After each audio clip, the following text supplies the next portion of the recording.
El siguiente programa es una emisión de crítica artística y periodística. Incluye dramatizaciones. Todas las personas que aquí aparecen fueron grabadas con su autorización y cualquier opinión o información transmitida refleja el punto de vista de su autor, mas no el de TV Azteca. Ah, usted es Pepito, el de los cuentos. Vaya, qué gracioso. A ver, aquí afuera, écheme otra risita de esas. ¡Espérese! Mire, amigo, no se ponga pesado. Yo no puedo pegarle a usted. Pero yo sí. Fue esta personalidad antipática, cínica y risa sarcástica la que convirtió a Wolf Rubinsky en uno de los villanos más odiados y emblemáticos del cine y la lucha libre mexicana. Porque la personalidad de Rubinsky que él refleja es antipática, tiene un timbre de voz excepcional y una risa sarcástica que le da el odio desde su primera actuación con los aficionados. Gracias por una raza tan violenta. El cómico no aguanta esta carnicería. De un momento a otro tienen que parar esta pelea. Pero durante sus últimos años, el atlético actor y luchador, personaje inquebrantable y vencedor de 1000 batallas, se vio envuelto en la tragedia, el abuso y la traición. Conoció a una persona que le sugirió que vendiera sus restaurantes y que pusiera una casa de cambio. Nunca le regresaron nada de todo el dinero que invirtió. En la siguiente hora, familiares del también llamado lobo lituano relatarán sus orígenes luchísticos. Y a él lo contrataron en Colombia para enseñarles a la policía de Colombia la lucha grecorromana. Conocerás las agresiones que le ocasionó su sarcástica y villana personalidad. Alguien le tiró una puñalada y él alcanzó a ver el brillo del metal, hizo así, y le cortó aquí en el antebrazo. Le da en la pierna con una pluma, pero en ese tiempo las plumas tenían tinta. Eran plumas que cargaban la tinta para escribir. Viene la sangre, se mezcla con la tinta y viene una infección tremenda para Wolf Rubinsky. Conoceremos sus insólitas aficiones. Hacía actos de magia, contaba historias, cantaba. Y excompañeros, amigos e hijos relatarán cómo fueron sus últimos momentos de vida. Ya al final no podía hablar, no se le escuchaba lo que decía. Esta es la historia del actor y luchador de origen judío, cuya personalidad y antipatía lo convirtieron en una de las máximas leyendas del cine y la lucha libre mexicana. Es la historia detrás del mito de Wolf Rubinsky. Luchador en el cuadrilátero y en la vida real, Wolf Rubinsky forjó uno de los personajes más odiados de la lucha libre y el cine mexicano. El villano cínico y apático que no obstante nada tenía que ver en su vida real, cuya personalidad y porte lo convirtieron en figura irreemplazable de nuestra cinematografía. Fue un exitoso empresario restaurantero y sorprendió como hipnotista, pero la excesiva confianza que depositó en algunos de sus socios le generó el descalabro más doloroso y trágico de su vida. Yo soy Atala Sarmiento y esta es su historia detrás del mito. Bienvenidos.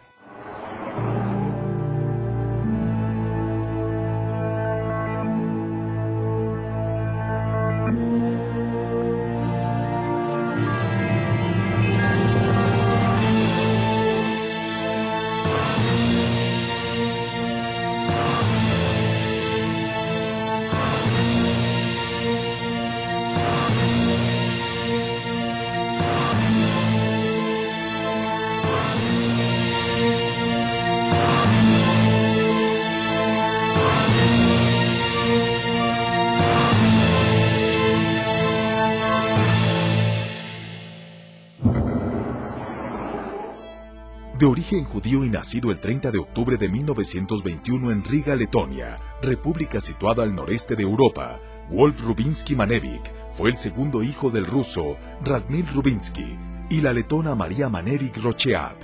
En 1926, y debido a los conflictos de la Primera Guerra Mundial, la pobreza y la falta de oportunidades de trabajo, la familia Rubinsky emigró a Argentina buscando paz y estabilidad. Ellos inicialmente deseaban ir a Estados Unidos, pero el cupo para entrar a Estados Unidos se llenó y finalmente siguieron hacia Argentina, donde ya habían llegado 2 o 3 hermanas de mi abuela. Para la familia, Argentina auguraba un futuro prometedor. Sin embargo, durante el trayecto, Radmil Rubinsky enfermó gravemente de tuberculosis. Le da tuberculosis, en esa época no habían antibióticos y pues se tienen que separar y él lo mandan a un lugar donde el clima es más seco para que le ayude a su salud. Debido a la difícil situación económica que enfrentó sin su esposo, Mari Manevik se vio obligada a separarse de sus hijos, Wolf y Daniel, internándolos en un asilo para huérfanos. Mi hermano y yo estuvimos en un asilo de huérfanos una época. Le preocupaba más bien dejarlos solos. Consigue un internado, pero era como un internado para la mayoría, creo que eran niños judíos. Y sí, efectivamente están un tiempo allá, pero yo creo que tanto los niños extrañaban a la mamá como la mamá a sus hijos. Ella iba, los veía creo los fines de semana, pero estaban ahí durante la semana. Estuvieron creo que un año más o menos y luego ella pues como que no estaba muy contenta como estaban ahí en el internado y los saca y regresan con ella. Aun cuando Wolf y mi hermano Daniel eran muchachos chicos que efectivamente tuvieron que luchar mucho, mi madre más que nada, para que ellos salieran adelante. Mari, quien a los 14 años de edad había aprendido a confeccionar sombreros femeninos en Letonia, instaló en Argentina un negocio similar con el que pudo mejorar las condiciones de vida de sus hijos. En esa época era la moda lo que se usaba, que todas las mujeres usaban sombrero. Entonces ella trabajaba haciendo sombreros. Y los ponía en la ventana.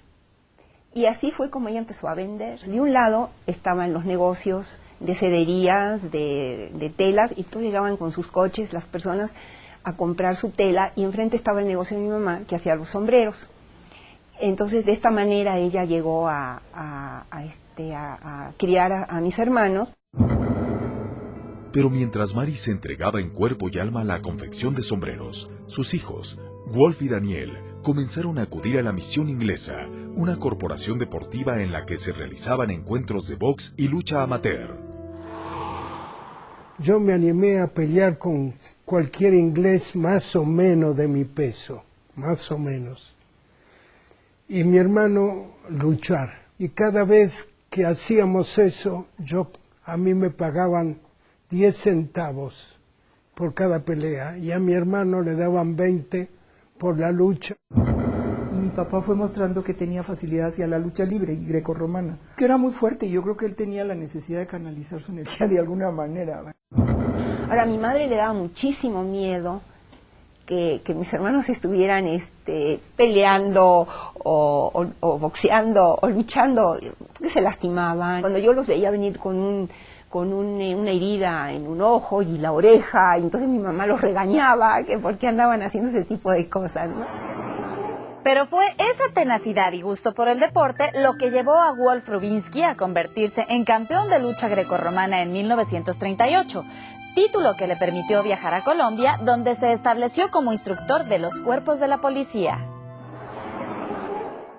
En 1938, Wolf Rubinsky viajó a Colombia para participar en nuevos torneos de lucha grecorromana. Ahí obtuvo nuevos campeonatos y simultáneamente se integró como portero de los equipos de fútbol Santa Fe y Millonarios de Colombia. Su buen desempeño como deportista atrajo el interés del director de la policía colombiana, quien inmediatamente lo contrató como instructor. Pero fue su habilidad en la lucha grecorromana lo que permitió a Wolf Rubinsky recorrer varios países de América como deportista amateur, aunque siempre bajo otra personalidad. En Perú fue conocido como Boris Boy, en Ecuador, Van Kaduk, y en el norte de Estados Unidos como Peter Cortés. Fue hasta que el empresario y promotor de lucha libre Salvador Luterot lo contrató para debutar en la Arena Coliseo de la Ciudad de México. Él llegó a México con una trupe de mexicanos, en el cual estaba incluido el Lobo Negro, César Valentino, Irakles Bernelis, la Sombra Vengadora, Entonces ellos tuvieron 6-7 meses inculcando la lucha profesional de México, porque en Argentina la lucha no se llamaba lucha libre. El 28 de junio de 1946, y en una espectacular presentación, Rubinsky demostró su poderío al compartir el cuadrilátero con figuras como Black Guzmán, Jack O'Brien, Bobby Bonales y el canadiense Jimmy McDonald. Enardecía, a él le encantaba hacer enojar a la gente. Él me decía, doctor, dice, si no hago enojar a la gente no me siento contento, me siento defraudado. Ese era Rubinsky. Subía a la unión de las cuerdas y desde allí retaba al público.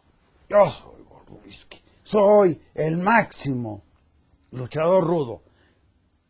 Y como complemento, la sarcástica sonrisa. Pero esa antipatía y odio que ensalzó en el público, con el tiempo le provocó agresiones físicas y graves lesiones que estuvieron a punto de costarle la vida. Siguiendo su temática de retar al público, y se descuida de la parte de atrás. Una persona, un cobarde, porque esos son las personas que atacan por la espalda, le da en la pierna con una pluma. Pero en ese tiempo, las plumas tenían tinta. Eran plumas que cargaban la tinta para escribir.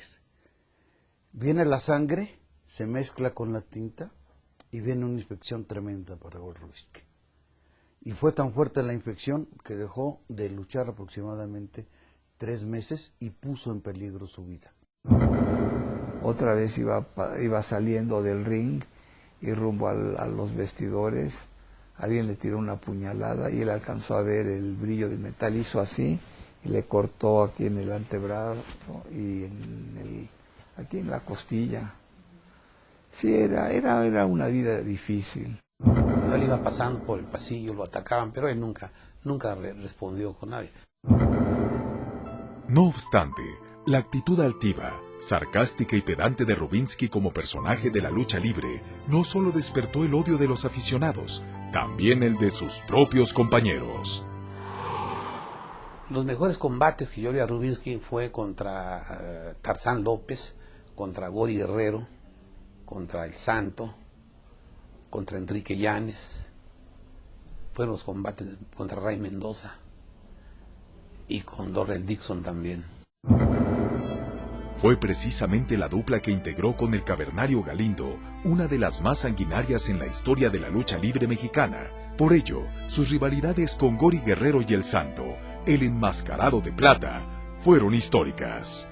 Sin embargo, la popularidad que Wolf había ganado en la lucha libre y que en pocos años lo convirtió en una estrella de los cuadriláteros, se reflejó en los escenarios cuando incursionó como actor de teatro. Luego él seguía luchando aquí en México hasta que lo descubrió el productor de teatro y director Sequizano, que fue cuando le propuso hacer la obra de un tranvía llamado Deseo, al lado de esta actriz maravillosa que fue María Douglas. Y lo descubre el director y ve que realmente es el personaje ideal para esa obra, que era un tal Stanley Kowalski, que era así un polaco bruto, como estibador, bien parecido, muy fuerte, y le dijo, ¿eres actor? Y dijo, no, soy luchador. Es lo mismo, a ver, súbete. Y le dio el papel principal. Y posteriormente ganó con esa obra el premio del mejor actor del año. Los mismos productores o los señores del cine vieron en él un verdadero actor, porque de veras era fascinaba verlo luchar y hacer la gesticulación cuando estaba ganando, o tenía una risa muy burlona, se quedaba viendo al público riéndose, y el público pues le daba una serenata de groserías, pero él no las contestaba, nada más se reía. En 1949, la personalidad villana creada por Wolf Rubinsky en la lucha libre lo llevó a participar en su primera película, No me defiendas, compadre, al lado del cómico Germán Valdés Tintán. ¡Champén! A buena hora. ¡Cuidado! ¡Válgame Dios! Mira nomás, ya se cayó el angelito, dispense. No digas nada ahora. Dispense. Pues eso me ha parecido muy... Yo creo... A partir de ese momento el histrionismo como actor de Wolf Rubinsky fue evidente, aunque en la mayoría de sus películas se estandarizó en personajes de rufianes y villanos. El público de la lucha libre lo odiaba, yo creo, en el cine también, porque casi siempre hacía papeles de villano Rubinsky. Fue con Germán Valdés Tintán, con quien Wolf realizó una gran parte de sus películas. En 1952, Rubinsky se convirtió en pionero de las historias cinematográficas de lucha libre al participar junto con Crox Alvarado, Miroslava e Irma Dorantes en la película La Bestia Magnífica. Pero fue su participación en Pepe el Toro, película estelarizada por el ídolo Pedro Infante, donde Wolf logró la más impactante interpretación de sus villanos. Bobby Galeana, campeón internacional de box interpretado por Rubinsky, produciría junto con Pepe el Toro las escenas de boxeo más impactantes y famosas en la historia del cine mexicano.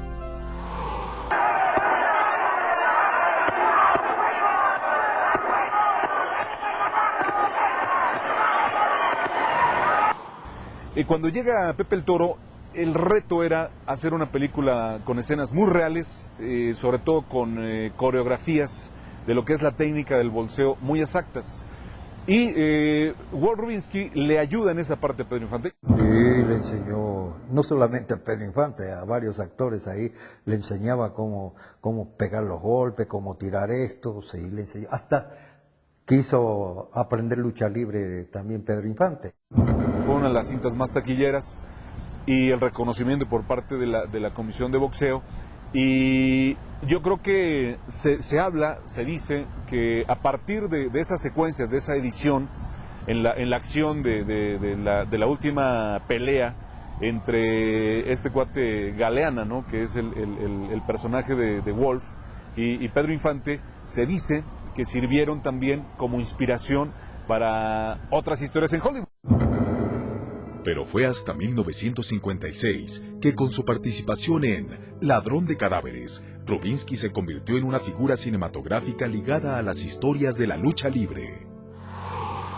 El 21 de septiembre de 1956 se inaugura la famosa Arena México actual, la nueva Arena México. Y ese día se filma en la mañana y también en la tarde la primera película filmada ahí en la Arena México, que se llama Ladrón de Cadáveres, y en ella el estrella es Wolf Rubinsky. Ese mismo año, Wolf participó en Paso a la Juventud, nuevamente interpretando a un villano que hacía la vida imposible a Germán Valdés Tintán y al medallista olímpico Joaquín Capilla. Íbamos a tener inclusive una lucha, nada más que en esa ocasión me mordió un perro y me inyectaron contra la rabia, y cuando me dijo el doctor no pude hacer ejercicio, y me dio mucha pena, no pude ser pareja de Tintán, que íbamos a luchar contra Wolf Rubinsky y otro compañero, otro luchador. Conmigo siempre fue muy atento, muy padre. Dice todo lo contrario que parecía en la película, la verdad que era el enemigo, con las cosas que me indicó de cómo tenía que ser el movimiento y el cuerpo y soltar el trancazo. Pues es solamente profesional, porque él tenía mucho, pues experiencia en la cuestión de cómo dar los trancazos para que no se viera que era falso el trancazo, sino que era real. Pero en la vida real, Wolf Rubinsky distaba de ser un villano antipático y sarcástico. Por el contrario, siempre se caracterizó por su bondad y calidad humana. Varios años después de haber llegado a México, le apareció una hija que durante su juventud había concebido en Colombia y de la cual nunca se había enterado. Poco antes de partir de Colombia para radicar en México, Wolf Rubinsky sostuvo un breve idilio con Beatriz Pérez, una adolescente un par de años menor que él, a quien sin saberlo, dejó embarazada. Mi mamá lo conoce en Colombia, mi mamá era colombiana. Él estaba muy joven, tenía 24 años, mi mamá tenía como 17 años, 18. Y se conocen, empezaron a salir y y mi mamá se quedó embarazada, pero ni mi mamá ni él sabían lo que había pasado. Y unos meses después mi papá se va de Colombia. Sin saber que había concebido una hija en Colombia, Wolf arribó a México en 1946. Aquí conoció a Armida, con quien poco después contrajo matrimonio y concibió a sus hijos Miriam y José. 3 años después, Beatriz supo del paradero de Rubinsky. En una fiesta conocí a un señor que venía de México a Colombia y le comentó que si no conocía a Wolf Rubinsky, y él dijo que sí, que era su amigo. Entonces mi mamá le mandó una foto mía y una carta pues contándole que había tenido una hija con él. Y él la recibe, pero en ese momento él se acaba de casar también con la mamá de mis hermanos, iba a tener a mi hermana, y como que él dijo, bueno, ahorita es un momento que es complicado. Tendrían que pasar varios años para que el encuentro entre Wolf Rubinsky y su hija Elsa se concretara. Yo estoy en Colombia, me cuentan que yo tengo quién es mi papá y me llevan alguna vez al cine y me lo muestran, ¿verdad? Que era un actor. Y sabía yo un poco de su trayectoria, pues porque era una gente con una vida pública. A mí un día de la nada me vino un pensamiento a la mente y dije, quiero conocer a mi papá. Y me pregunté, bueno, ¿y cómo le hago para conocerlo? Elsa envió una carta a Wolf, la cual recibió respuesta 2 meses después. Le mandé una carta así como, oye, cuéntame quién eres y cómo eres y ta. Pero él respondió como un poco formal, así que, no, mira, que a mí me da mucha pena, que tú has estado sola, que no has tenido el padre y que yo, qué barbaridad, y sí, tú eres mi hija y no sé qué.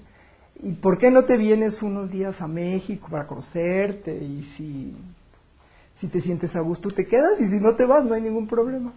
Y pues sí, dije, bueno, pues voy, pues no pierdo, ¿no? Un domingo yo vi que mi papá estaba leyendo una carta o algo así, le dije, y mi papá se estaba riendo solo. Le dije, ¿qué pasa? Me dijo mi papá, Miriam, tú sabes que cuando uno es joven muchas veces uno mete las patas. Le dije, ¿pero qué pasó? Entonces me dijo, pues creo que tengo una hija.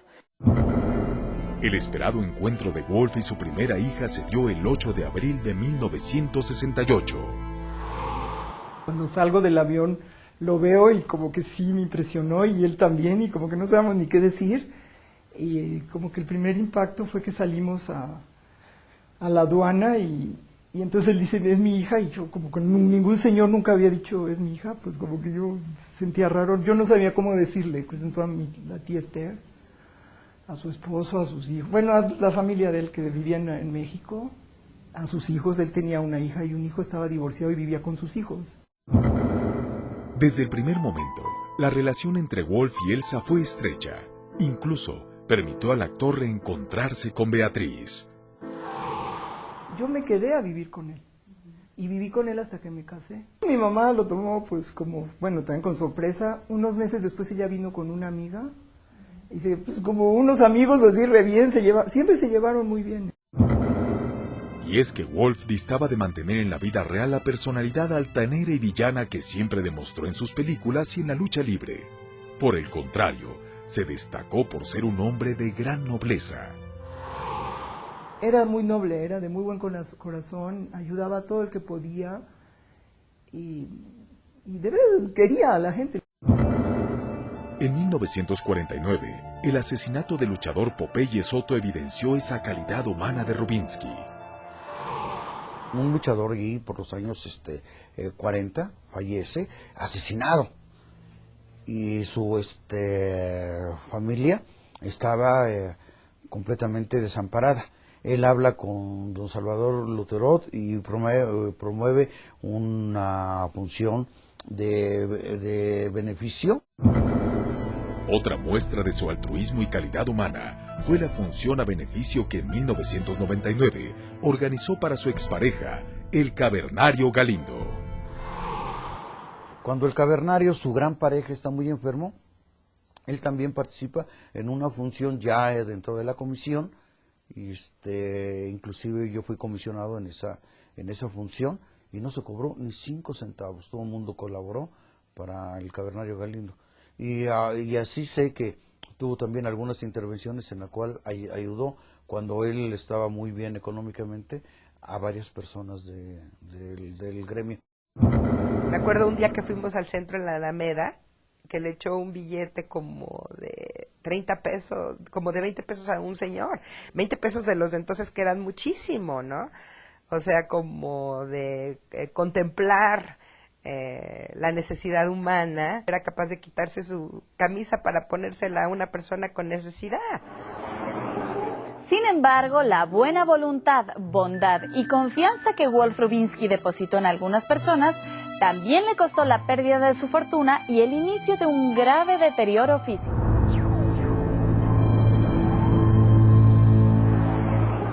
Wolf Rubinsky, a la fecha, es uno de los personajes más entrañables del cine mexicano gracias a su estilo a luchar, actuar y de vida tan particular. Así como él, todos tenemos nuestro estilo propio y nos gusta disfrutarlo y demostrarlo. Por eso les tenemos un tip de cómo hacerlo de la mejor forma. Y es que en Vitromex encontrarás una amplia gama de estilos y colores que harán de tu hogar un espacio lleno de vida y además personalizado a tu gusto. Por su calidad y belleza, Vitromex es la mejor opción para darle estilo y distinción a tu hogar.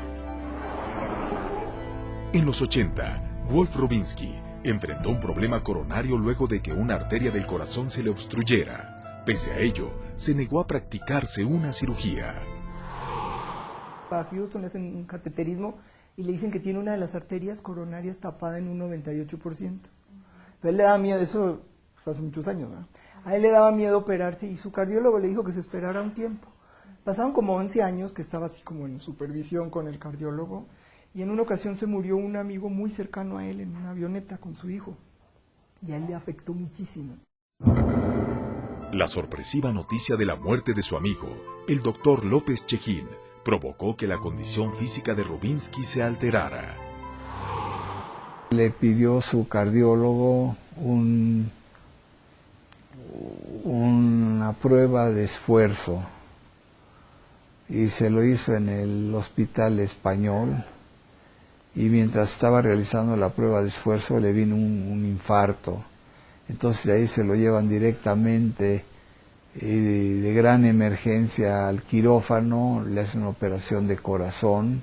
Lo operaron y le hicieron 4 bypass, o sea 4 puentes. Sacan una vena de la pierna, le ponen los puentes, le reparan el corazón y él vive perfectamente bien, como 20 años. Durante los siguientes años, Wolf nunca tuvo molestias y se mantuvo con una condición envidiable, por lo que comenzó a incursionar en el negocio restaurantero.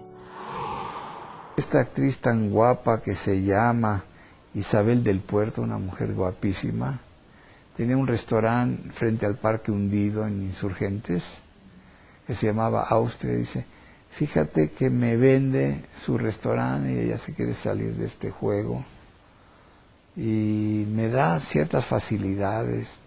¿Tú qué piensas? Le dije, me parece una idea maravillosa. A mí me angustiaría mucho ser actor y tener que pasarme el día dando la vuelta en mi departamento con la esperanza de que suene el teléfono y alguien se acuerde de mí para invitarme a hacer un papel en alguna película. Parte de mi infancia fueron en el Rincón Gaucho y a mí me hacía sentir muy orgullosa poder llevar primos de Estados Unidos, a mis amigos al restaurante del tío, pasar las Navidades allá, los Años Nuevos, en sus casas hacía asados, en donde se hacían de esas tardes bohemias, en donde alguien tocaba la guitarra, en donde alguien cantaba un tango, en donde la gente lucía sus talentos. El restaurante argentino permitió a Wolf retirarse de los cuadriláteros y hacer una vida cinematográfica más limitadas. No obstante, el espectáculo siguió siendo una necesidad de su vida, por lo que en su restaurante incluyó un show con actos de clarividencia y magia, el cual presentaba acompañado de sus hijas, Elsa y Miriam. Yo empecé con mi papá haciendo el show de telepatía, pero yo estudiaba, fue por eso que yo dejé de hacer el show de telepatía y entonces Elsa siguió haciéndolo con mi papá. Todo el show que armaba en el restaurante cantaba y contaba chistes y le gustaba mucho la magia. Él me enseñó un show y yo hacía un show de telepatía con él en uno de sus restaurantes. Tenía un mago que le enseñó y después tenía un mago en el restaurante, en los 2 restaurantes, se turnaban, él iba de mesa en mesa y pues ese restaurante se llenaba de luminarias, ¿no? A medida que pasaba el tiempo, a mí me sorprendió también. A mí me sorprendió verlo haciendo cosas que yo no sabía que él hacía. O sea, que él era un hombre que siempre estaba inquieto, siempre quería aprender algo. Él nos dio muchas sonrisas, tanto en su restaurante cuando nos hacía muy felices y sobre todo, como vuelvo a repetir, un gran amigo. Hacía actos de magia, contaba historias, cantaba. Creo que lo del restaurante fue un periodo de su vida que sí le dio muchas satisfacciones. Pero luego de casi 20 años de una vida próspera en la que sus restaurantes le generaron fuertes ganancias y animados por un amigo, se adentró en un nuevo negocio que aparentemente le auguraría la solvencia para el resto de sus días. Una casa de cambio. Wolf vendió 2 restaurantes y junto con su socio creó la casa de cambio 14. Conoció una persona que le sugirió que vendiera sus restaurantes y que pusiera una casa de cambio. Obviamente que sabía él más de restaurantes que de casas de cambio. Invirtió su dinero en esa casa de cambio. Ni siquiera recuerdo el nombre de esa mujer. De alguna manera lo convenció para que mi papá hiciera el proyecto de cambio 14 y ahí fue como él inició eso. Pero yo creo que si mi papá se hubiera quedado con sus restaurantes, hubiera seguido con el mundo de... A mi papá le encantaba la gente, le encantaba atender a sus invitados. Invertir todo su capital en un negocio que desconocía y permitir que su socio manejara todos sus intereses le significó en pocos años la pérdida de toda su fortuna. El pago de cheques sin fondos y el abuso de confianza de su socio fue su perdición. Sé que hubo una situación donde todo el dinero que invirtió nunca se lo regresaron. No se lo dieron, cuando él quiso vender las acciones, no sé qué pasó y nunca le regresaron nada de todo el dinero que invirtió. Él intentaba siempre confiar y creo que esas cosas en un momento dado a veces sí hay que tener una cierta dosis de desconfianza en la vida y creo que eso fue lo que lo ayudó a enfermarse, el tratar de ser muy confiado. Ya perdió el brillo que tenía su vida cuando estaba en el restaurante y conversaba con los clientes, y hacían bromas y cuentos. Sí, yo creo que esa época del restaurante y del teatro era de gran retroalimentación a su vida. Terminar súbitamente con todo el patrimonio de su vida afectó seriamente la salud de Rubinsky, quien a los 71 años de edad sufrió crisis de depresión que derivaron en un infarto en su ya afectado corazón. Y tener como los problemitas estos económicos un poco, y una vez él se siente muy mal, lo llevan al hospital español y haciéndole un cateterismo le da un infartazo. Se salvó de milagro. Entonces ya ese corazón es como un balón que le rebanan ahí un cacho, ¿no? O sea, ya no tenía fuerza, eso es lo que es la insuficiencia cardíaca. Yo creo que le da coraje ver que la gente que creyó que eran sus amigos y con los que él confiaba y que quería mucho, pues luego le hicieron una tranza, ¿no? Entonces, yo creo que más que nada pues, le daba coraje, ¿no? Él no perdió, sino que lo estafaron a él. A partir de ahí su corazón funciona ya con medicamentos, ya no puede hacer los mismos esfuerzos. Y bueno, entre que ya pues, tiene un problema real del corazón y el estrés y la edad, su corazón se va dañando y él empieza a tener lo que se llama insuficiencia cardíaca. Cada año le inyectaban un pentotal, no sé, aquí en la columna, en la espina dorsal, porque tenía unos dolores tremendos, ¿no? Y sí sufría de eso también. Afectado por la pérdida de su fortuna, sin más propiedades que una casa en el Pedregal de San Ángel, Wolf Rubinsky volvió a encontrar el amor en Lilia Michel, viuda del actor Rafael Valedón, con quien se casó 2 años antes de morir.